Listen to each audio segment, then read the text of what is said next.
देखिए, कोई भी बजट चाहे स्टेट गवर्नमेंट का है या केंद्र सरकार का है, उसमें एक ये पॉलिसी डॉक्यूमेंट होता है, एक डायरेक्शन होती है कि पूरे साल का लेखा जोखा हो के जो हमारे रिसोर्सेज हैं उनकी डिप्लॉयमेंट कैसे हो, उनकी प्रायोरिटी कैसे हो। और उसमें ये ध्यान रखा जाता है कि हमारे देश की जो अर्थव्यवस्था जो पटड़ी से उतरी हुई है उसको कैसे दोबारा से पटड़ी पर लाया जाए। और जो मुख्य मुद्दे हैं जिसमें कृषि क्षेत्र की सबसे बड़ी बात है, जो किसानों की स्थिति दयनीय हुई है और जिसकी वजह से पिछले 2 महीने से ज़्यादा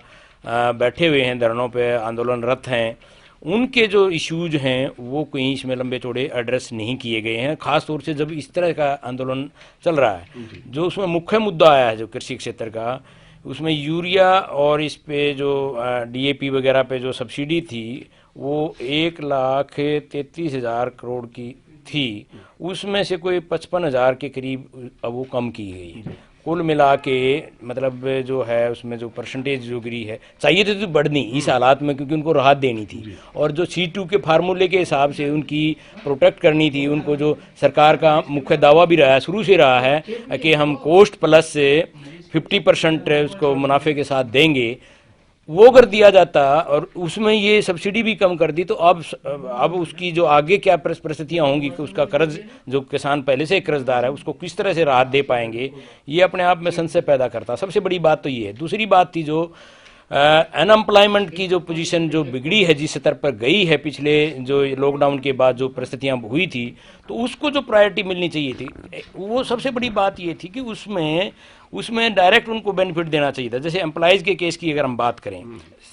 डियरनेस अलाउंस काट लिया, 3 किस्तें कट चुकी है, वो उनको जो ड्यू था उनका, महंगाई बढ़ी है, महंगाई तो बढ़ी है, सरकार मानती है, किस्तें भी डिक्लेयर की बट दिया नहीं, वो उसको अगर दिया जाता तो उससे क्या मिलता है, उसकी डिमांड क्रिएट होती है। अगर मेरे पास परचेजिंग पावर नहीं है, आम आदमी के पास, कॉमन मैन के परचेजिंग पावर नहीं, किसान की अगर परचेजिंग पावर नहीं है, तो वो डिमांड कैसे क्रिएट होगी, और जब तक डिमांड क्रिएट नहीं होगी देन इकोनॉमी की रफ्तार कैसे बढ़ेगी।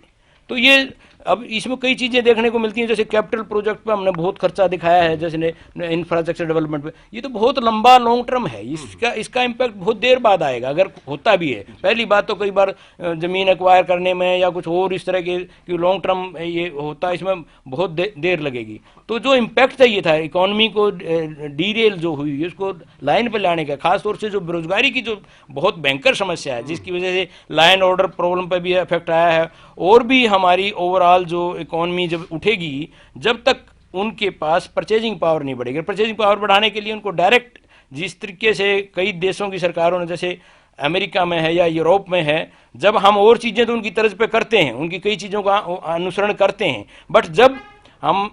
उनको एम्पावर करने की बात है, कॉमन मैन को एम्पावर करने की बात है, या उसके रिसोर्सेज को, एक गरीब आदमी के पास जो परिस्थितियां बनी हैं, उनकी बेरोजगारी आ गई और उसको बहुत दिक्कतों का सामना करना पड़ा, अगर उसको सीधा लाभ अगर दिया जाता किसी न किसी तरीके से इंसेंटिव के तौर पे, या अब एम्प्लॉयमेंट के रिसोर्सेज कुछ इस तरह से जनरेट करते सीधा लगता, और ये एम्प्लॉयज़ की जो बात है जिसमें डीए नहीं दिया, तो ये अगर चीज़ें होती तो उससे एम्प्लॉयमेंट भी बढ़ती है और डिमांड भी बढ़ती। तो हरियाणा में तो ऐसा तो कुछ भी नहीं है। जहाँ कुछ स्टेटें हैं जहाँ इलेक्शन है, उन स्टेटों को जो एक पैकेज जरूर दिया गया है, उसको एक राजनीतिक बात है वो। अदरवाइज जिस तरह से हर बजट में एक उत्साह होता था कि बजट आएगा, कहीं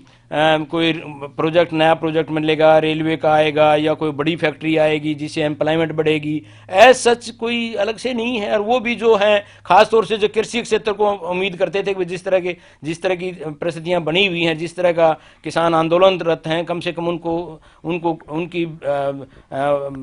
मिनिमम सपोर्ट प्राइस उस ढंग से मिले जो सरकार कहती आई है। जो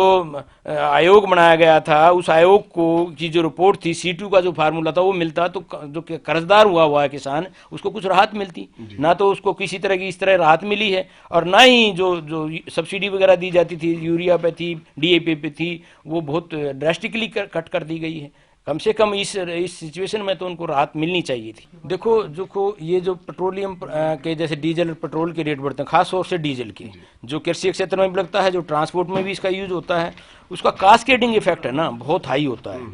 डीजल पे अगर हम छोटे छोटे देश भी देखें, अपने साथ वाले देश हैं, चाहे नेपाल है, चाहे श्रीलंका है, या और साथ वाले देश हैं, बांग्लादेश है,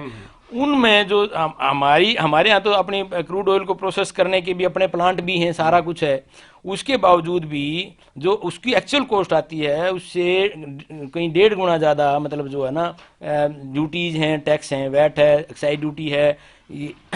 इतना ज़्यादा लगा दिया, उससे ज़्यादा कहीं लगा दिया, तो उसकी प्राइसेस बढ़ा दी, और उसका इफेक्ट क्या था? महंगाई पे। और यही वजह है, महंगाई जो बढ़ेगी इसके इम्पैक्ट और जाएंगे, क्योंकि कास्केडिंग इफेक्ट का मतलब ये होता है कि अब ट्रांसपोर्टर है, वो तेल लगेगा, भाड़ा जब करते हैं, कमर्शियल जितनी भी ट्रांजैक्शन होती हैं उस पर वो रेट बढ़ जाएगा, वो महंगाई अल्टीमेटली आम आदमी, कॉमन मैन पर पड़ेगी, इन्फ्लेशन रेट इसका बढ़ेगा। यही वजह है, स्टील का ले लीजिए, सीमेंट का ले लीजिए, और जो जितने भी